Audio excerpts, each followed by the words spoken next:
Kompetensi dasar pada materi ini menganalisis keterkaitan struktur sel pada jaringan hewan dengan fungsi organ pada manusia. Jaringan tubuh hewan vertebrata dapat dibedakan menjadi jaringan epitel, jaringan saraf, jaringan otot, dan jaringan ikat. Perhatikan jaringan epitel. Jaringan ini menutupi dan melindungi bagian dalam permukaan luar tubuh hewan. Berdasarkan lapisan penyusunnya, jaringan epitel dibagi menjadi epitel pipi, epitel silindris, epitel kubus, epitel kelenjar, dan epitel transisi. Selanjutnya, secara mikroskopis, jaringan epitel pipi selapis pada paru-paru. Terdapat juga berbagai jaringan berbeda di daerah tersebut. Jika diperbesar, terlihat jaringan epitel pada alveoli seperti yang ditunjuk. Epitel pipi selapis ditemukan di lapisan alveoli sehingga memungkinkan pengangkutan molekul kecil melintasi membran. Juga ditemukan di selaput pembungkus jantung dan selaput perut. Jaringan ini sangat tipis, datar, dan berlapis tunggal. Berfungsi dalam proses difusi, osmosis, filtrasi.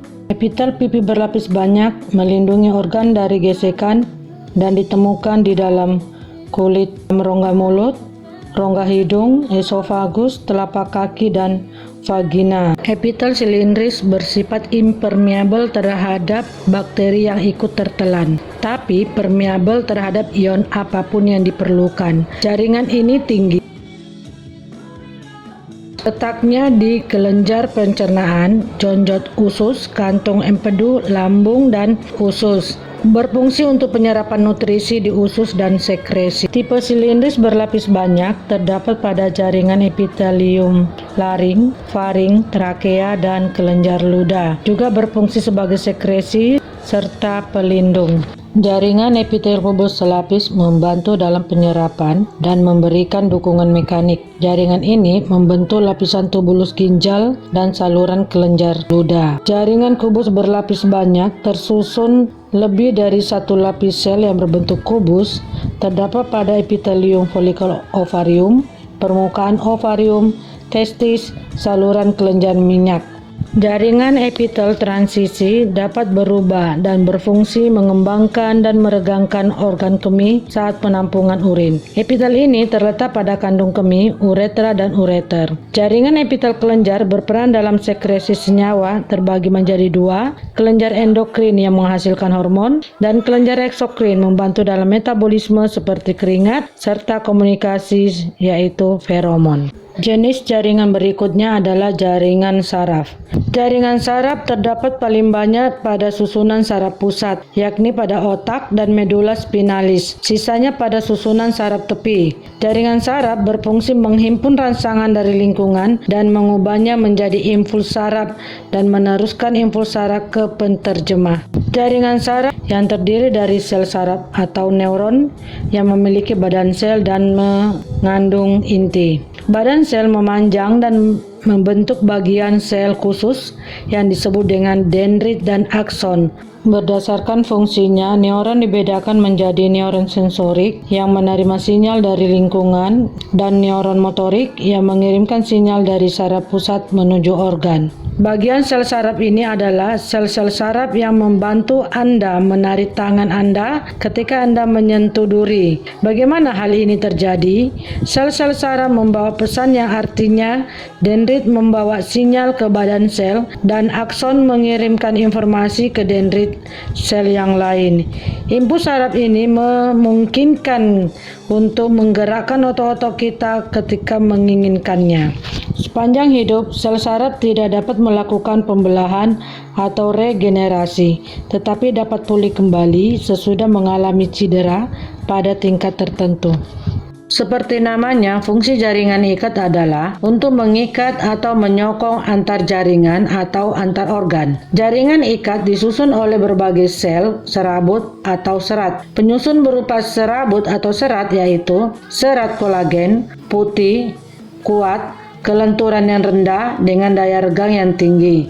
Proteinnya kolagen terdapat pada tendon, tulang, dan kulit. Serat elastin kuning, kelenturan tinggi, proteinnya elastin pada pembuluh darah, ligamen, dan selaput laring. Serat retikuler sama seperti kolagen tetapi lebih tipis untuk mengikat jaringan ikat dengan jaringan ikat lainnya, seperti membran jaringan epitel dengan jaringan ikat. Penyusun berupa sel yaitu sel fibroblast, protein penyusun matrik jaringan ikat.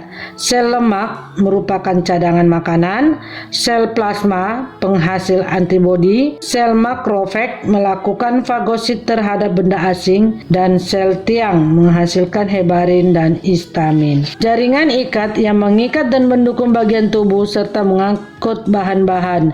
Jaringan ikat terdiri atas darah, tulang, ikat padat, tulang rawan, jaringan ikat longgar, dan jaringan adiposa. Berbeda dengan jaringan ikat padat, jaringan ikat cair terdiri dari darah dan limfa. Jaringan darah berperan dalam proses transportasi dan sebagai sistem kekebalan tubuh, sementara jaringan limfa berperan dalam imunitas tubuh. Darah mengandung sel darah merah, sel darah putih, dan trombosit yang mengangkut gas dan bahan lainnya ke berbagai bagian tubuh. Berikutnya jaringan ikat longgar dan jaringan ikat padat. Jaringan ikat longgar mempunyai komponen penyusun sel yang lebih banyak dibanding serabut. Jaringan ikat longgar berfungsi untuk membungkus organ tubuh, pembuluh darah, dan saraf. Contohnya adalah mesenterium, yaitu selaput pembungkus organ dalam perut. Selanjutnya, jaringan ikat padat yang komponen penyusun selnya lebih sedikit dibandingkan serabut. Terbagi atas dua, yaitu jaringan ikat padat teratur, contohnya tendon, jaringan yang menghubungkan antara otot dengan tulang, serta ligamen, penghubung tulang dan tulang. Jaringan ikat padat tidak teratur, contohnya fascia, selaput pembungkus otot. Jaringan terdiri dari tulang rawan dan tulang keras. Jaringan tulang rawan tersusun oleh sel kondrosit. Terdapat 3 macam jaringan tulang rawan, yaitu hialin, elastin, dan fibrosa. Sementara jaringan tulang keras tersusun oleh sel osteosit dan terdiri dari tulang kompak dan tulang berongga. Jaringan terakhir adalah jaringan otot yang bertanggung jawab dalam pergerakan tubuh kita. Terdiri dari otot rangka, otot polos, dan otot jantung. Otot rangka membantu dalam pergerakan tubuh secara sadar.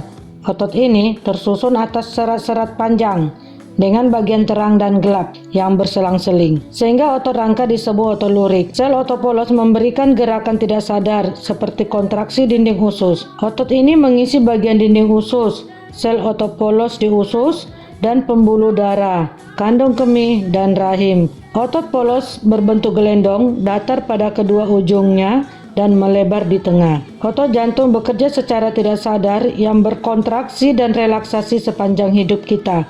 Otot ini berbentuk silindris, bercabang, dan memiliki satu inti. Dalam kesimpulannya, kita telah melihat dan memahami jenis-jenis jaringan hewan, klasifikasi maupun fungsinya. Hal yang perlu diingat, jaringan hewan dikelompokkan menjadi epitel, saraf, otot, dan jaringan ikat.